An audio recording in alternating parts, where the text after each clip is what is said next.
Without question. I mean, you have to look at it from the standpoint that you had an abundance of Americans who were against the Vietnam War, but you also had a lot of folks who felt it was your patriotic duty if you were drafted to serve your country.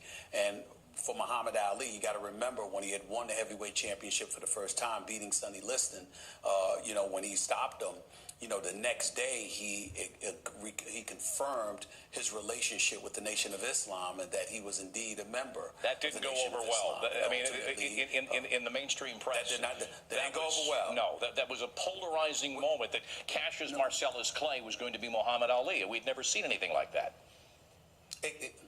Exactly. But in the same breath that it alienated a large populace of our nation, it galvanized the black community in favor of him. So much so to the point that when he degraded Joe Frazier, for example, in an effort to really sell fights, but also at the same time because there was a part of him that believed, like a lot of folks in the black community believed, that you either for us or against us. You had a lot of people that their definition of being for one another and pro-black was to be against America because of what it had represented. You're talking about civil rights. You're talking about the Voting Rights Act. You're talking about ultimately the Vietnam War. You're talking about the assassination of Dr. Martin Luther King Jr. You're talking about Malcolm X prior to that. All of these things were fresh in the minds of a community, particularly the minority community and specifically the African-American community. So when somebody like Ali, who was recognized as being so great, was willing to stand up front and center, poke out his chest and defiantly tell you, I am the greatest, I am somebody, it resonated profoundly because in the black community, according to what my parents told me, because remember, I was born in 1967,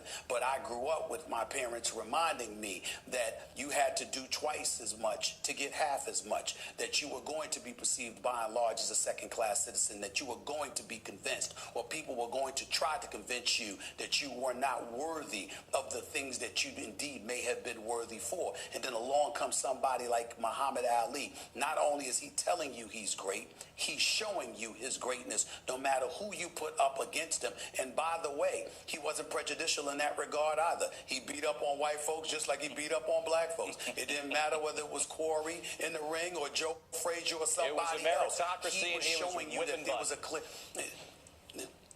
No question about it. And not only was it a meritocracy, but it was very, very important to know that he harbored what some would term a healthy level of hostility towards those who didn't embrace their blackness the way that he did, because he felt at that particular moment in time, society at large put forth a concerted effort to minimize you, exactly who you are, just because of your pigmentation. And so because of it, you had a whole bunch of people rallying towards him, recognizing his greatness, not just as a fighter, not just as an athlete, but more importantly as a man, because he personified and epitomized everything so many young black men and women aspired to be.